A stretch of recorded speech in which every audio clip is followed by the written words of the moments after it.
Débutons. Déjà, celui qui est devant vous, juste pour situer, donc j'ai 43 ans, on en est cumulé 21 ans que je suis dans ce secteur. J'ai une formation d'économiste en fonction d'analyste crédit, ça fait 6 ans que je l'occupe. Dans la banque dans laquelle j'officie, les produits dans le négoce international, trade finance, c'est des produits qu'on va dire standards, donc on peut acheter et vendre n'importe où, quelle que soit l'origine de la vente, ce qui fait qu'en cas de problème, on a toujours une issue pour trouver un acheteur alternatif. Ce que nous traitons, ce sont les produits dérivés du pétrole. On entend par là, ça peut être du diesel, du fuel pour les bateaux, ça peut être de l'essence, du mazout. Ensuite,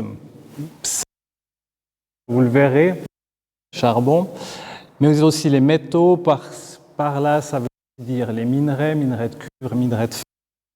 Et puis, agroalimentaire, les produits qu'on connaît le plus et qui sont aussi très d'actualité, ce sera le blé, le maïs, le colza, et puis le tournesol pour les grandes familles. Mon rôle, il est assez simple. D'abord, c'est la surface financière et les bilans de nos clients, savoir à qui on prête.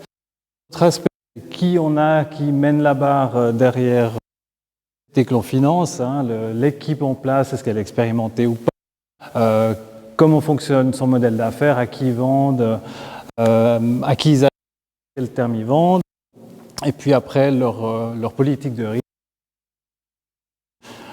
qui spécule beaucoup ou pas, et puis après les flux financés, d'où elle vise, de quel pays elle va, comment est-ce qu'elle est transportée, comment est-ce qu'on la stocke, parce que nous, lorsqu'on a de l'argent, on a comme garantie la marchandise que l'on contrôle. Donc pour nous, c'est important d'arriver à identifier quels sont les acteurs, les intervenants pour évaluer notre gage.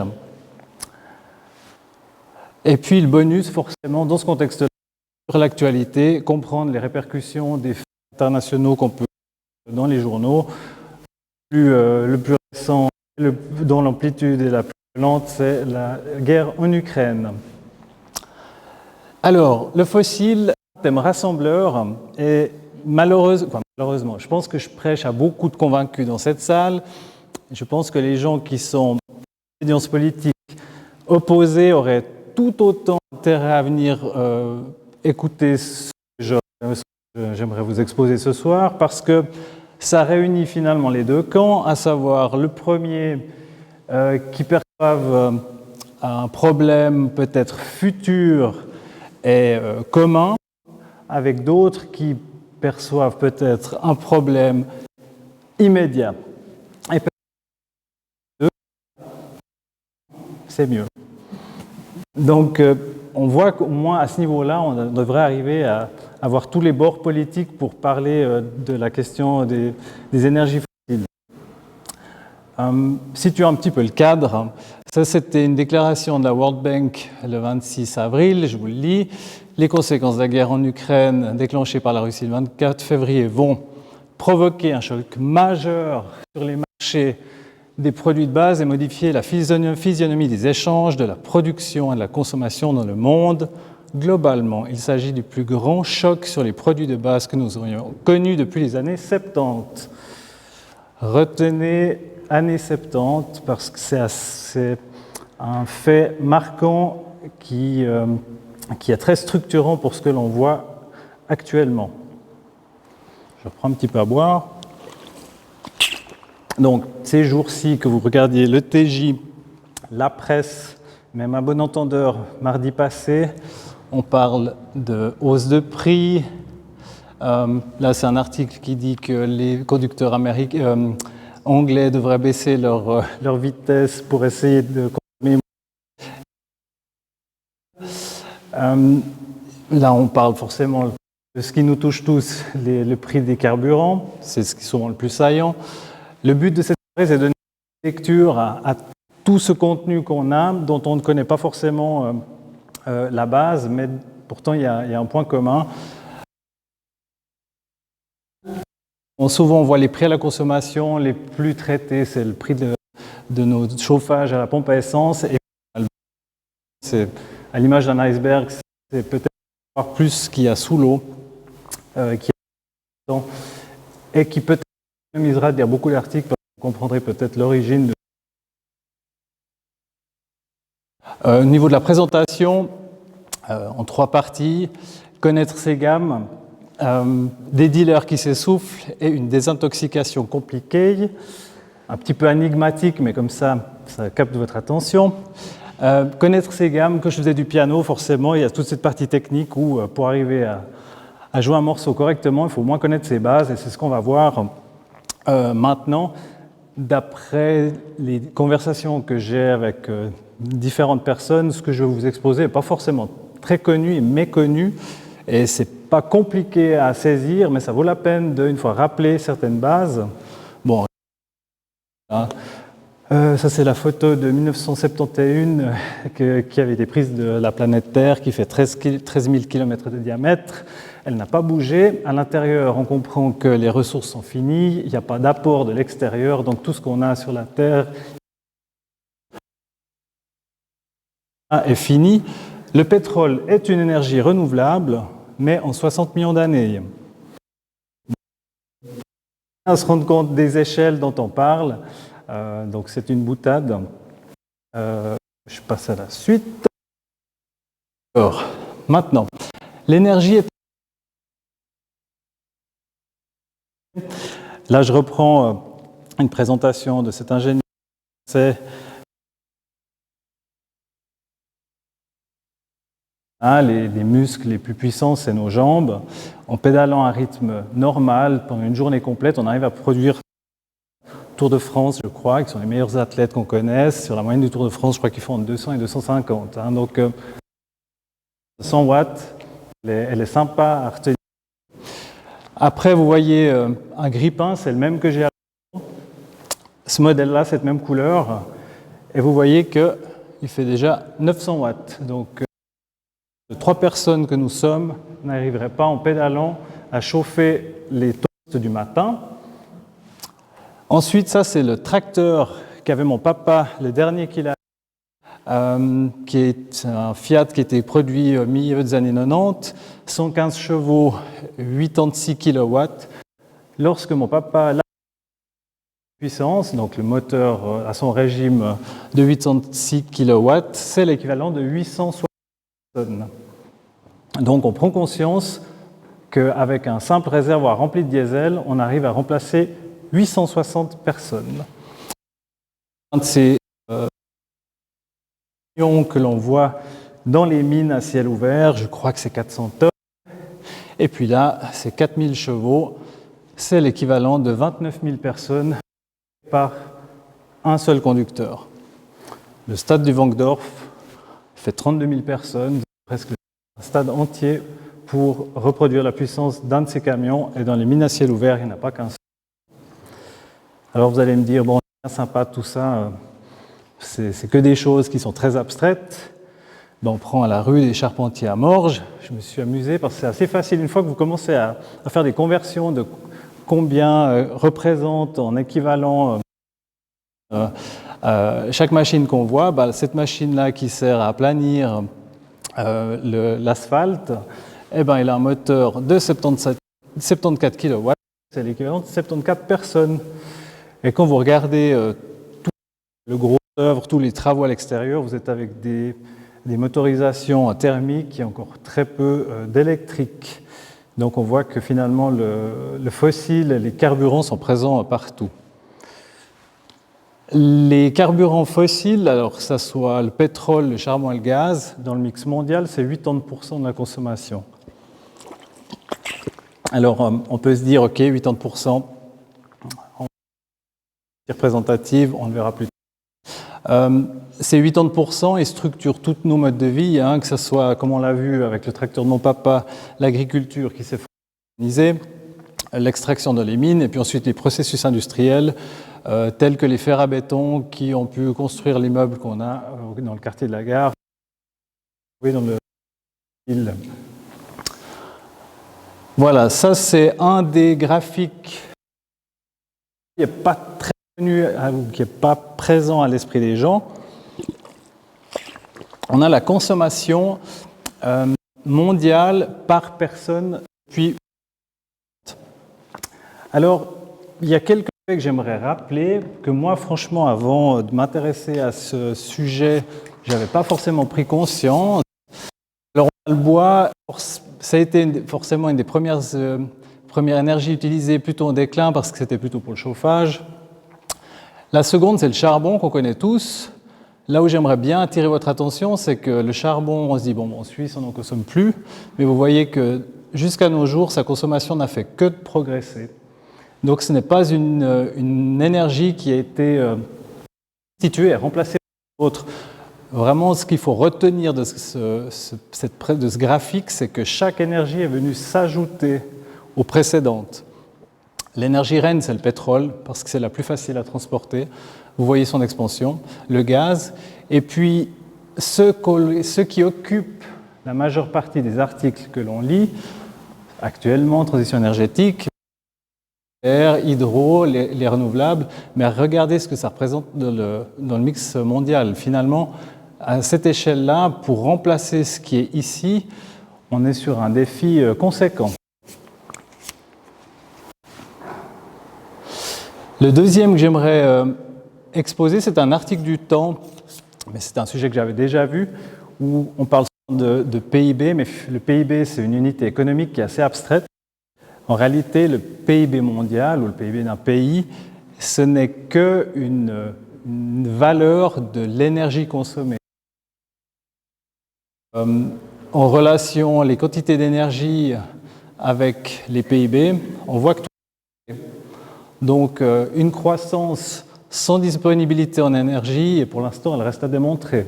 Si on regarde les années qui sont pointées, on voit que chaque année correspond à une augmentation de l'énergie consommée.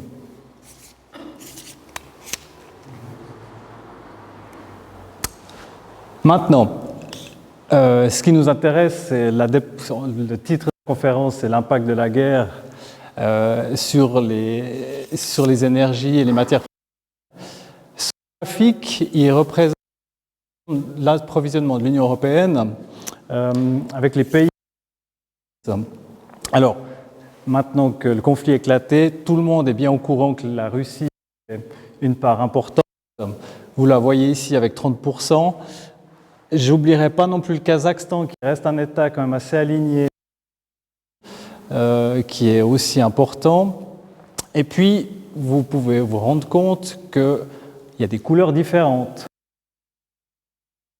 Parce que les États qui sont en rouge ont tous dépassé leur pic de production. La Russie y compris. Orange, c'est des un peu moyennes, Arabie Saoudite. Et puis le vert, c'est des perspectives de croissance. Pourquoi l'Irak? Parce qu'avec les conflits connus l'Irak, il y a eu une sous-exploitation des ressources, ce qui fait que son potentiel est encore avec du progrès. À garder en tête, sont les deux régions qui importent le plus de pétrole dans le monde. Et en Europe, il n'y a quasiment aucune production. C'est la mer du Nord. Et la mer du Nord, elle a aussi atteint au niveau de la Norvège, en tout cas, son pic de production. Je ne vais pas vous dire de bêtises, je crois que c'était 2016. Donc, vous voyez que plus de la moitié des pays qui approvisionnent l'Europe sont dans un déclin. Ils ont tous atteint leur pic de production. Et puis, pour ce qui est du gaz, donc on parlait pour le gaz, là, c'était pour mettre Allemagne, excusez, j'ai une faute de frappe. Les deux pays les plus emblématiques sont l'Italie et l'Allemagne. Donc, le graphique, comment il faut le comprendre, c'est ce que représente le gaz dans le mix global de chaque pays. Donc, jusqu'à 40% pour l'Italie, jusqu'à 25%. Et puis, à l'intérieur de ça, on voit que la Russie a des parts prépondérantes. Le gaz, ça reste un marché de proximité parce que comme il est sous forme gazière, il se vend plus facilement par gazoduc, donc aux États voisins des producteurs. Et le fait de devoir le transporter par bateau, qui est plus cher. Et pour l'Europe, devoir aller l'acheter ailleurs, comme ça coûte plus cher, ça fait quoi? Ça coûte plus cher parce qu'on se retrouve en concurrence avec tous les États acheteurs, alors que si on est au bénéfice d'un contrat à long terme sur le gaz,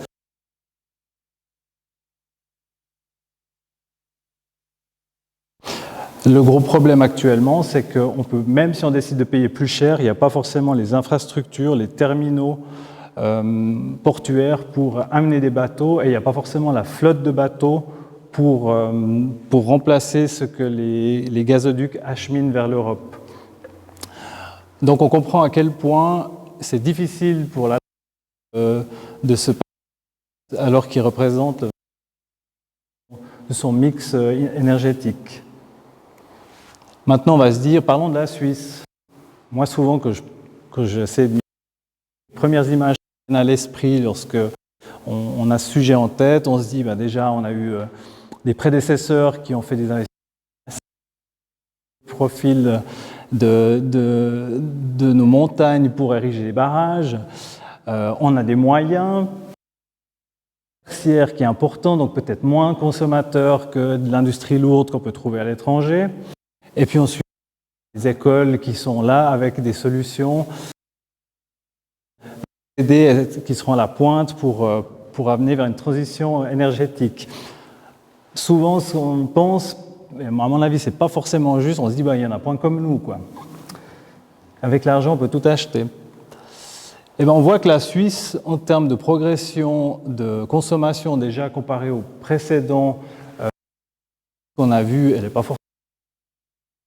Et puis, quand vous regardez le mix énergétique en Suisse, il ne fait pas rêver non plus, à savoir qu'on a toujours le gaz, les carburants pour le transport et combustibles pétroliers pour le chauffage, qui occupent une part très importante du mix énergétique. Et puis maintenant, je vais vous mettre sur la consommation 2020, la décomposition avec l'électricité. Il fallait que je vous mentionne, dans les commentaires par rapport à cette progression, on voit ici un pic, c'était le choc pétrolier de 1973 avec quelque chose qui paraît maintenant la densité de voitures qui passent tous les jours. Et puis ça, c'est le mix. Alors j'ai fait 3 avec le camion qu'on voit ici pour reprendre l'électricité. Alors, voilà, c'est des évidences, mais reprenons. En Suisse, on a quand même 60% de consommation fossile. Après, on a ici l'électrique, donc les barrages, les centrales au fil de l'eau, le nucléaire qui n'est pas à sous-estimer. Et puis ici, en faisant la règle de 3, ça me donnait 2,4%, c'est le solaire et l'éolien. Donc, j'écoutais, je suis désolé pour les Verts, mais Delphine Klopfenstein qui parlait aujourd'hui comme quoi le Conseil fédéral n'était pas assez ambitieux. Alors, elle a entièrement raison. Par contre, de passer de ça pour remplacer déjà la moitié, les échelles, elles me donnent un peu le tournis, disons, pour que vraiment ce soit réaliste. Et j'ai l'impression que dans le débat public, on ne parle pas assez du fossile pour comprendre à quel point il est. Quand on voit à quel point une baisse en disponibilité d'essence affecte, on voit qu'on n'est pas encore au bout du phénomène venait à son...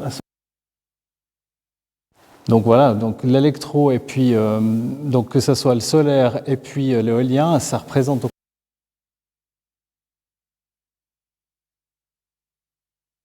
Donc s'il n'y a pas de vent, s'il n'y a pas de soleil, le train il passe à l'heure. Et puis le stockage, il y en a, mais est-ce qu'on arrive à faire du stockage à l'échelle de ce que peut faire, ce que peut donner une centrale à gaz lorsqu'elle est activée à la demande? La question est ouverte selon moi. Vous voyez que le débat il est disons forcément vers je vous donne les faits assez, j'essaie d'être assez objectif. Donc là on a parlé on va dire de nous en tant que consommateurs, puis maintenant parlons des dealers parce que finalement addicts. Alors je parle de dealers qui s'essoufflent. Alors maintenant on va essayer de mieux comprendre pourquoi. Alors, vous avez un monsieur ici et puis un pauvre. Pourquoi Marion King-Hubbert, qui est géologue expert de la compagnie,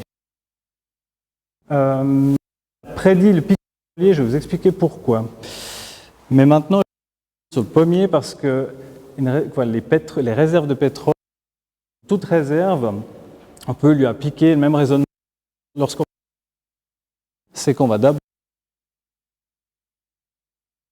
à portée de main, pour ensuite peut-être prendre une échelle, pour aller prendre des fruits un peu moins gros, un peu, qui présentent moins bien, pour ensuite peut-être prendre des quasiment pourris pour faire du jus de pomme. Et vous voyez qu'à chaque étape, vous en avez un peu moins et il vous faut plus d'efforts.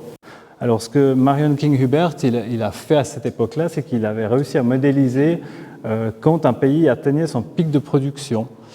Alors lui, en 1956, il avait donc 53 ans, c'est à peu près ici, dit à ses employeurs, écoutez, moi je vois que le pétrole conventionnel, il devrait atteindre 1970. Alors à l'époque, on lui a rionné, et puis les années qui ont suivi ses prédictions, forcément, on ne lui a pas donné raison parce que le pic, il n'est pas arrivé. Et le pic de production des années 70, il s'est produit exactement à l'année près. Et le choc pétrolier de 1973, il était dû aux pays de l'OPEP qui avaient réduit leur production. Et à ce moment, la production américaine qui n'avait jamais cessé de progresser, elle a pu venir compenser cette offre. Donc, quand on parle au début de la présentation d'un choc équivalent aux années 70, il faut vraiment comprendre que là, on est arrivé dans une dure réalité physique qui n'a pas pu être compensée. Et depuis, la production de pétrole brut conventionnel n'a jamais redépassé ce niveau. Donc ça, ce que vous voyez, cette progression, c'est du pétrole de schiste. Ce sont les pommes, entre guillemets, pourries que vous êtes prêts à aller prendre au sommet de l'arbre.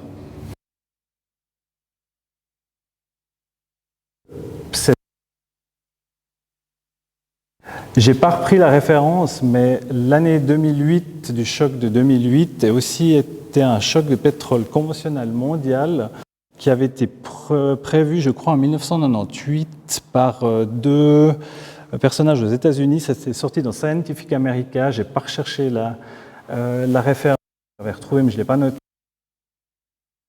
Modèle de pic ici. Un autre concept que je trouve intéressant de porter à Energy Return on Investment, taux de retour. Alors de quoi on parle? C'est en fait l'énergie d'investir pour en récupérer. Ça, c'est une image d'un puits, du tout premier puits qui était foré en Arabie Saoudite, pays qui a toujours eu et qui a toujours les coûts de production les plus bas. Donc quand on mettait un baril d'énergie, on en récupérait 100. Et puis l'extrême opposé, c'est le pétrole de schiste américain, où avec un baril investi, on en récupère 4. Alors là, on est sur des ordres de grandeur. Peut-être que vous allez trouver d'autres gisements qui seront à 6. C'est vraiment le grand écart dont on parle. Donc là aussi, c'est une échelle, 3 personnes qui vous tiennent pour arriver à aller attraper quelque chose qui... Alors ça, c'est pour moi le... S'il y avait une image à retenir, c'est celle-là. Les pays qu'on avait vus dans le camembert, ils sont représentés ici. À peu près la moitié. Les fournisseurs de l'Union européenne représentent à peu près la moitié de la production mondiale. Ce qui est facile avec le pétrole, la production mondiale, c'est 100 millions de barils par jour. Donc au moins, c'est facile, c'est 100. Donc quand vous voyez la production, et tout de suite le pourcentage, on va commenter ça.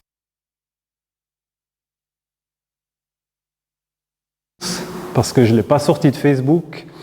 Il sort de ce groupe de réflexion qui s'appelle le Shift Project. C'est un lobby français qui cherche à décarboner la France, l'économie française. Et sur la base de données de l'agence de renseignement qui s'appelle Rystad Energy, qui vend ces modèles d'estimation des gisements.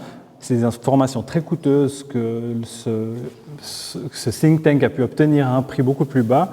Et ce graphique, il a été utilisé par rapport à une commande du ministère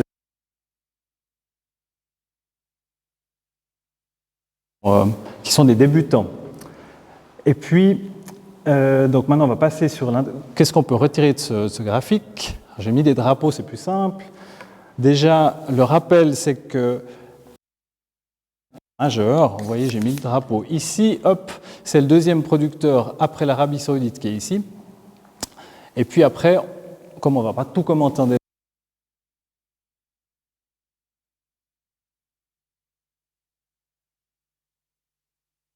ça c'est le pétrole de schiste.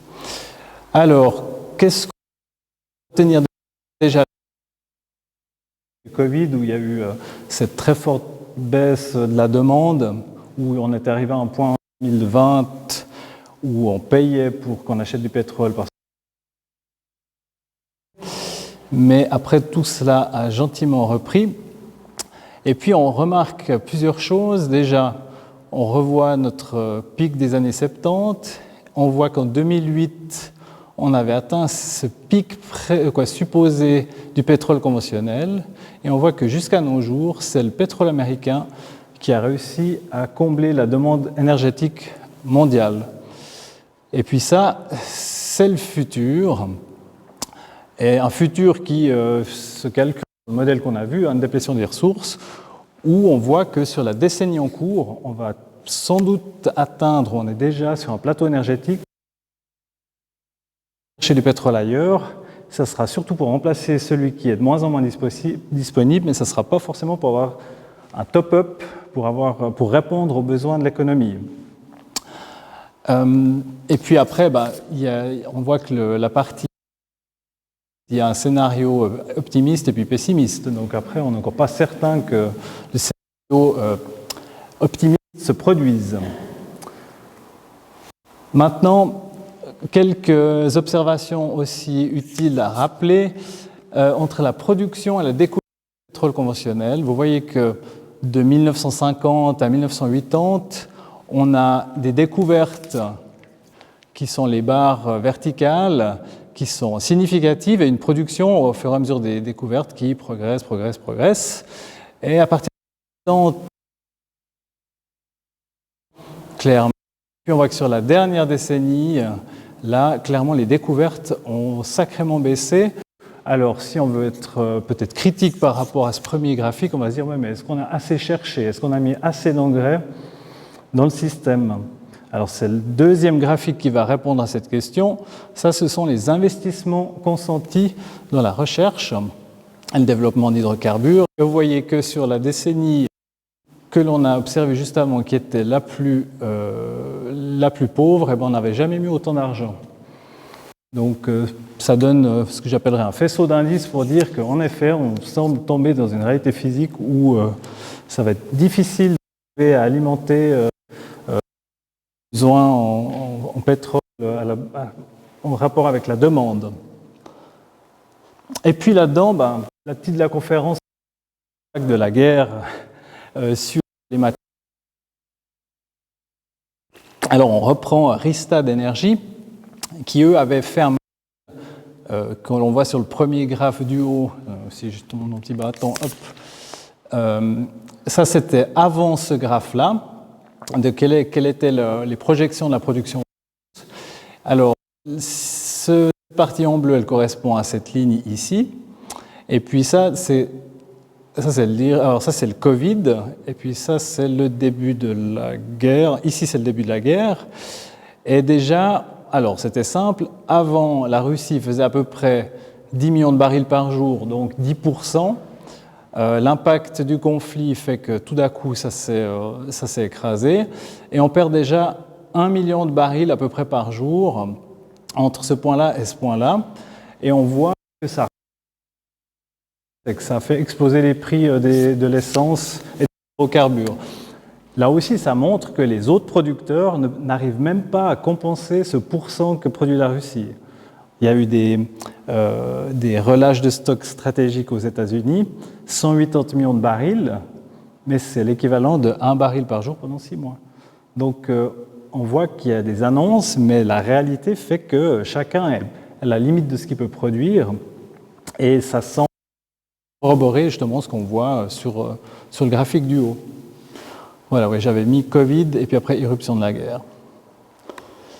Donc là, j'aimerais aussi revenir sur la question parce que le premier réflexe qu'on a, le prix du pétrole, ben, c'est à la station COP à côté de chez moi, celui qui est affiché.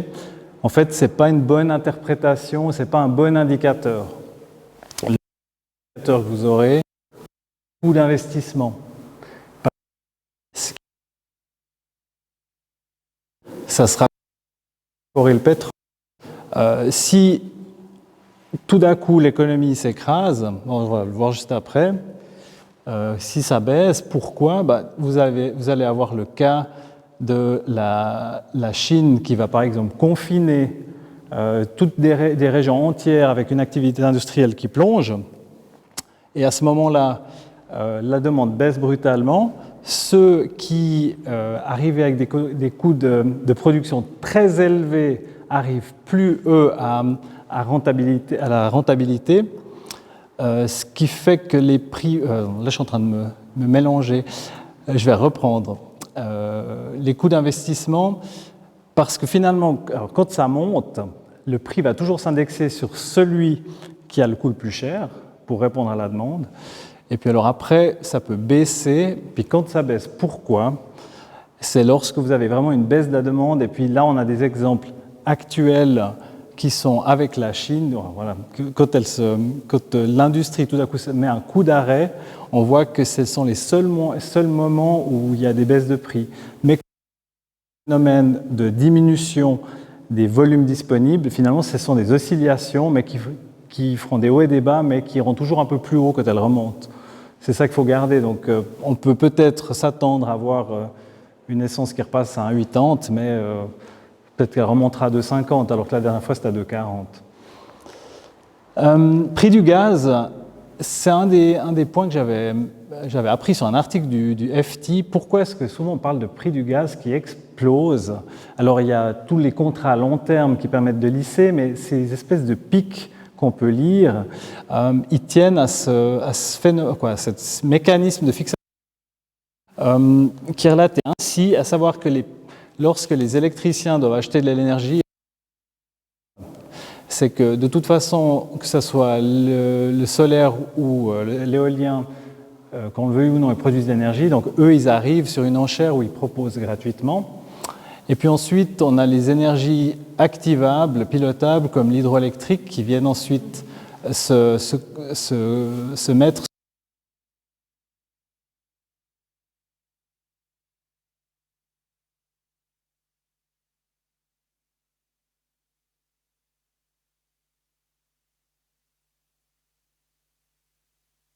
plus facile à activer. Et ce prix-là sera payé à tous les autres producteurs. Le dernier prix de la demande est qui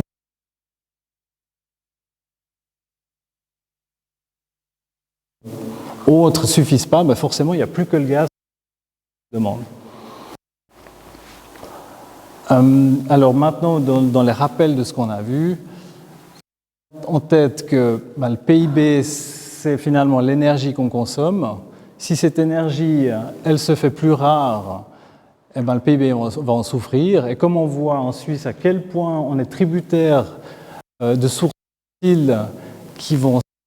On peut se poser sur quel avenir de l'économie suisse sur les mois qui viennent ou les années à venir. Maintenant, ce n'est pas pour rien que l'Agence internationale de l'énergie, c'était le 18 mars, elle disait pour essayer de compléter un manque de 2,5 millions de barils, moi j'ai parlé d'estimé de 2,5, ils ont publié des recommandations.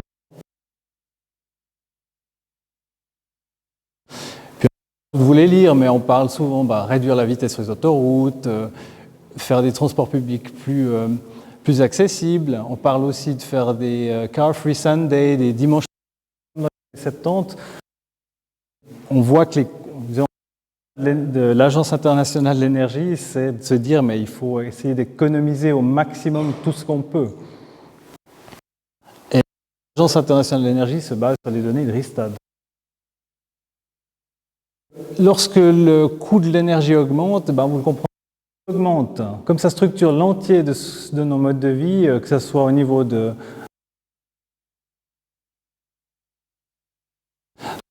Vous pouvez prendre n'importe quelle prestation, elle est de toute façon, même quand c'est un service, la personne, il faut qu'elle se chauffe, il faut qu'elle elle consomme, donc vous avez besoin de volume d'énergie disponible baisse, vous savez que la hausse va se faire.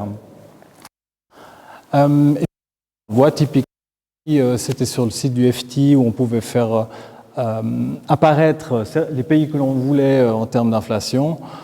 Vous voyez que la Suisse, qui était plutôt assez stable, et ben, clac, elle se prend 2% en avril comparé à peu près 9 mois plus tôt. L'Allemagne, c'est beaucoup plus violent avec sa dépendance, avec une industrie plus forte. Et puis les États-Unis, encore plus.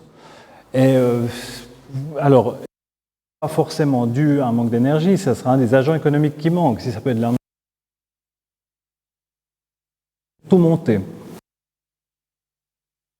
On a parlé d'addiction, donc parlons un peu de désintoxication.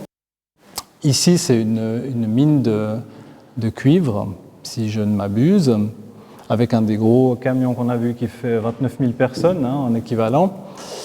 Alors, je vais vous commenter juste cette image qui a été faite par un artiste qui s'appelle Dylan Marsh. Ça, c'est une mine à ciel ouvert en Afrique du Sud, Labora. Moi, j'ai des clients que je finance qui achètent du minerai aussi à cette mine-là, pour que vous compreniez, que vous réalisiez, les clients que j'ai qui sont des traders typiquement de cuivre, le 90% du cuivre qu'ils vendent, il part en Chine, après auprès de fonderies. Alors, la mine, pour donner l'ordre de grandeur, 162 mètres de profond, donc 2,5 fois la tour Eiffel, et puis 2 km de diamètre. Et puis la sphère que vous voyez ici, c'est l'équivalent de cuivre une fois qu'il est raffiné, le volume qu'il représente. Sablement de matériaux pour après avoir du cuivre raffiné.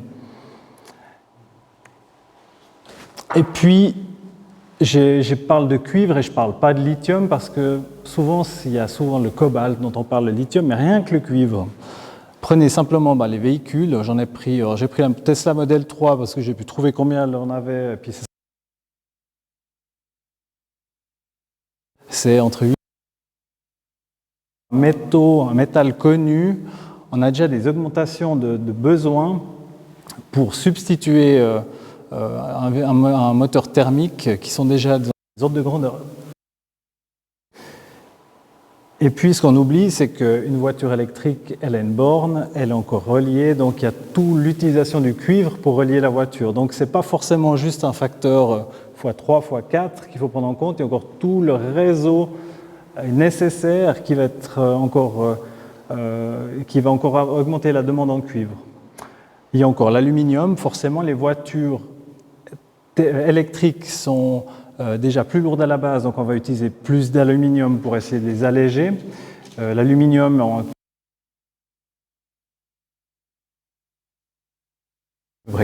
c'est l'électricité. Et puis pour la demande en véhicule électrique, on voit que 2019 à 2030, le cuivre, on pense qu'il faudra 10 fois plus, et puis l'aluminium, il en faudra 14 fois plus. Donc on est sur des ordres de grandeur qui deviennent 10 fois difficiles à réaliser. Donc on va se dire, on va simplement aller d'autant plus creuser dans les mines, et puis celle de Palabora va devenir encore plus grande. Où est le problème ? Eh bien, c'est une ressource finie, le minerai, comme n'importe quel. Le truc, il est tout simple, c'est qu'en fonction de la concentration, il faut plus d'énergie. Et puis, quand vous avez vraiment une grosse concentration, l'énergie est faible, et puis plus c'est rare, et puis plus il faut tourner de terre, et plus ça devient élevé. Et puis lorsqu'il n'y a vraiment rien du tout, le niveau d'énergie il est infini. Alors là, j'ai ressorti une étude qui avait été relatée par une experte dans les minerais. Donc l'auteur, c'était Alain Gueldron, c'est sorti dans l'Agence de l'environnement et de la maîtrise d'énergie en 2017. Il disait qu'entre 2011 et 2014, donc on n'avait encore pas beaucoup de voitures électriques, la consommation d'énergie par tonne de cuivre produite a déjà augmenté de 17%. Et cette évolution devrait donc se poursuivre. Donc, il faut aussi réaliser ça, c'est que oui, on a tous envie de pouvoir passer à autre chose, mais il n'y a jamais, rien ne se fait sans contrepartie. Et ça, c'en est une. Et lorsqu'on voit que le coût de l'énergie en tant que tel est en train d'augmenter, il faudra se poser la question vraiment du coût des matériaux qu'on voudra mettre en œuvre pour la transition énergétique. Donc, conclusion. Rappelez-vous, et ça je pense pas suffisamment rappeler dans l'esprit des gens, le fossile c'est 80% du mix mondial. On n'est pas avec déjà 75% de solaire et puis on n'a plus que 25% à mettre de côté. Que ce soit la Suisse, la Suisse et puis l'Europe ont les mêmes problèmes. Donc, lorsque vous lisez des articles sur les soucis de nos voisins, quand on sait que l'Allemagne est le premier partenaire commercial de la Suisse, les voir souffrir en termes d'approvisionnement, ça veut dire que leur économie va souffrir et la nôtre, indirectement, paiera aussi les pots cassés. Il n'y a pas de repas gratuit, justement, c'est cet aspect que, oui, on aimerait tous passer à autre chose, mais ça va être plus difficile qu'on le pense. Et dernier point, sans doute la clé la plus rapide à appliquer, c'est peut-être une évidence, mais ça reste la sobriété. Hier, je regardais encore, j'ai la pizzeria Dieci qui est à 200 mètres de chez moi, et j'ai des gens de blocs d'immeubles qui commandent à se faire livrer. Peut-être un détail, mais ça montre à quel point on vit encore dans une société de gaspillage. C'est un non-sens de dire qu'on n'est pas capable de marcher 200 mètres pour... Je suis désolé, mais je trouve qu'il n'y a aucune excuse. L'immeuble à côté du mien, avec des bureaux, il y a des néons qui éclairent le parking toute la nuit. Il y a beaucoup de choses à mettre en œuvre, selon moi, avant de toujours penser qu'il faut substituer. Il y a rien, la diminution, ça devrait être quelque chose... la diminution de la consommation, ça devrait être vraiment une priorité parce que ça ne coûte rien, quoi. De penser des fois à éteindre des appareils et puis être plus attentif à nos modes de consommation. Alors pour terminer, je vous indique quelques personnages qui valent la peine d'être écoutés et que moi je suis régulièrement. Le premier, il est du Cru, Laurent Horvat, il a un blog et puis il a son site 2000watts.org. Fait un billet de géopolitique des énergies très avisé qui permet bien de comprendre quels sont les enjeux et quels sont les acteurs importants. Il parle des fois aussi de l'uranium. Donc vraiment, lui, avec ce qu'il a écrit, ça va vous prendre 10 minutes, mais vous serez au point. Le second, Jean-Marc Jancovici, qui est vraiment la personne qui a éclairé, qui est vraiment un interlocuteur, même écouté politique en France, qui a sorti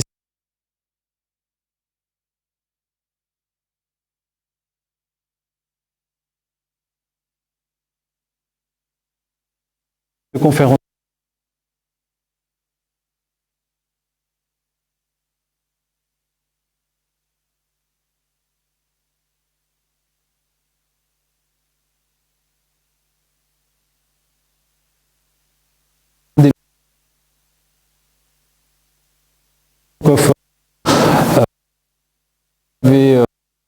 Prenez l'habitude de les suivre régulièrement, vous aurez vraiment une bonne compréhension des enjeux. Et c'était tout pour ceci. Et après, si vous avez envie de voir quelques documentaires que l'on trouve gratuitement sur Internet, il y en a 2 qui ont été produits par Arte. Celui-ci